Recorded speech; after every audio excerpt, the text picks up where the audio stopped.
स्वामी लक्ष्मणानंद सरस्वती हत्याकांड को 17 वर्ष कंधमाल जलेशपटा एवं चकापाद आश्रम आज तिरोधान दिवस पालन आश्रम परिसर में सुरक्षा व्यवस्था को कड़ाकड़ी 2008 मसीहा जन्माष्टमी दिन स्वामीजी को आततायी माने गुली करी निर्मम भावे हत्या करथिले।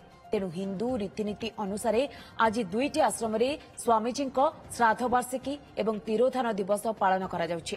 सकाळु अंतेवासी कलश शोभायात्रा पर नीतिकांति अनुसार पूजार्चना करा जाउछि। जिल्लाव्यापी सुरक्षा व्यवस्था को कड़ाकड़ी करा जायतिबा बेले संवेदनशील अंचल में पेट्रोलिंग सह जिलार प्रवेश पथरे जांच को कड़ाकड़ी करिछि पुलिस।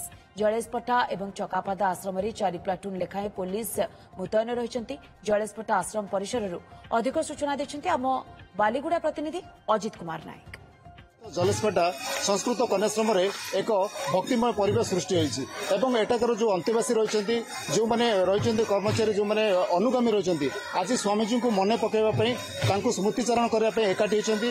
एक प्रकार कहबाकू गले आश्रम परिसर एक भक्तिमय परिवेश देखिया को मिलिछि। आम सहित किछि आश्रम परिचालक रहिछन्ति एवं कोन छात्री मान रहिछन्ति तांको सहित कथा हबा स्वामीजी को आज किभଳି भाबे स्मृतिचारण करछन्ति कोन कहबे। आज का दिन रे बातते माने स्वामीजी को निर्मम भाव हत्या करथिले आज तांको स्मृतिचारण करा जाउछि। स्वामीजी को आज केते मने पकाउछन्ति किभଳି भाबरे तांको श्रद्धांजलि जळाइबे।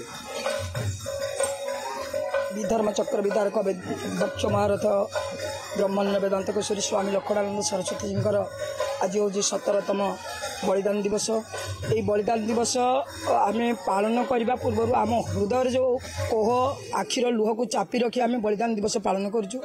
स्वामीजी जनजातिर उन्नति रे परमार्थिक आनंद अनुभव करथुले।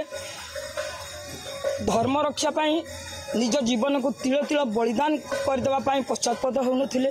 जो स्वामीजी तांको निजर सुख स्वाच्छंद को पछरे पकई देई ए कंधमाल जनजातिर उन्नति पाई विकास पाई जीवन देदेले। आज तांकर बलिदान दिवस 17तम बलिदान दिवस। स्वामीजी गोटे गुण मु तो 15 वर्ष बयस दिन शिष्यत्व ग्रहण करथिले।